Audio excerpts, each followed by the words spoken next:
ಇಲ್ಲಿರುವಂತಹ ಎಲ್ಲ ಮಾಧ್ಯಮ ಮಿತ್ರರಿಗೆ, ಎಲ್ಲ ನನ್ನ ಸ್ನೇಹಿತರಿಗೆ, ಹಾಗೆ ನಮ್ಮ ಈ ಸೂತ್ರಧಾರಿ ಸಿನಿಮಾ ಡೇಟ್ ನ ಅನೌನ್ಸ್ ಮಾಡಿಕೊಟ್ಟಂತಹ ಪ್ರೊಡ್ಯೂಸರ್ಸ್ ಗಳಾದ ಚೇತನ್ ಗೌಡ್ರಿಗೆ, ರಾಜೇಶ್ ಅವ್ರಿಗೆ, ಮುನೇಗೌಡ್ರಿಗೆ ತುಂಬಾ ಧನ್ಯವಾದಗಳು. Thank you so much.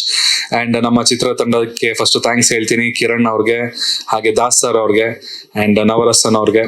3 ಜನನು ತ್ರಿಮೂರ್ತಿಗಳ ತರ ತುಂಬಾ ಚೆನ್ನಾಗಿ ಸಿನಿಮಾನ ತೆರೆ ಮೇಲೆ ತರಕ್ಕೆ ತುಂಬಾ ಪ್ರಯತ್ನ ಪಟ್ಟು ತುಂಬಾ ಕಷ್ಟಪಟ್ಟಿದ್ದಾರೆ ಅಂತಾನೆ ಹೇಳಕ್ ಇಷ್ಟಪಡ್ತೀನಿ. ಅಂಡ್ ನನಗೆ ಈ ಒಂದು ಸೂತ್ರಧಾರಿ ಸಿನಿಮಾದಲ್ಲಿ ಲೀಡ್ ಆಕ್ಟರ್ ಆಗಿ ನನ್ನ ಚೂಸ್ ಮಾಡೋದಕ್ಕೂ ಕೂಡ ತುಂಬಾ ಧನ್ಯವಾದಗಳು. Thank you so much.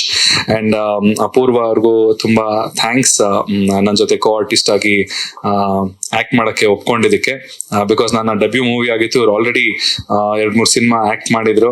ಒಬ್ಬ ಹೊಸ ಹುಡುಗನ್ ಜೊತೆ ಆಕ್ಟ್ ಮಾಡೋದಕ್ಕೆ ತುಂಬಾ ಥ್ಯಾಂಕ್ಸ್.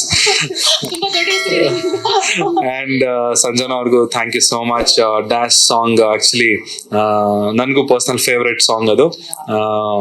ಆ ಹಾಡಲ್ಲಿ ತುಂಬಾ ಚೆನ್ನಾಗಿ ಕಾಣಿಸ್ಕೊಂಡಿದ್ದೀರಾ, ತುಂಬಾ ಚೆನ್ನಾಗಿ ಡ್ಯಾನ್ಸ್ ಮಾಡಿದೀರಾ. ಅಂಡ್ ಹಾಡು ತುಂಬಾ ಜನಕ್ಕೆ ರೀಚ್ ಆಗಿದೆ ಅಂತಂದ್ರೆ ಅದರಲ್ಲಿ ನೀವು ತುಂಬಾ ಚೆನ್ನಾಗಿ ಕಾಣಿಸಿದ್ರೆ ಅದು ಒಂದು ರೀಸನ್. ಅಂಡ್ ಮತ್ತೆ ಹೇಳ್ಬೇಕಂತ ಹೇಳಿದ್ರೆ ಮೇ 9ನೇ ತಾರೀಕು.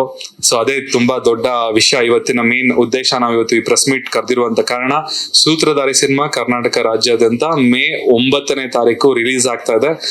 ನನ್ನ ಮೊದಲನೇ ಸಿನಿಮಾ ಇದು ಆಸ್ ಎ ಲೀಡ್ ಆಕ್ಟರ್ ಆಗಿ. ಇಷ್ಟು ದಿನ ನನಗೆ ಸಪೋರ್ಟ್ ಮಾಡಿದೀರಾ, ನಾನು ಮಾಡಿರೋ ಹಾಡ್ಗಳನ್ನೆಲ್ಲ ಕೇಳಿದಿರಾ, ಇಷ್ಟಪಟ್ಟಿದ್ದೀರಾ. ಸೊ ಇವಾಗ ನನ್ನ ಹೊಸ ಪ್ರಯತ್ನ, ಒಂದು ಲೀಡ್ ಆಕ್ಟರ್ ಆಗಿ ನಿಮ್ಮ ಮುಂದೆ ತೆರೆ ಮೇಲೆ ಬರ್ತಾ ಇದ್ದೀನಿ. ದಯವಿಟ್ಟು ಎಲ್ಲ ಥಿಯೇಟರ್ಗೆ ಬಂದು ಸಿನಿಮಾ ನೋಡಿ ನಿಮ್ಮ ಚಂದನ್ ಶೆಟ್ಟಿನ ಸಪೋರ್ಟ್ ಮಾಡಿ ಅಂತ ಕೇಳ್ಕೊಳ್ತೀನಿ.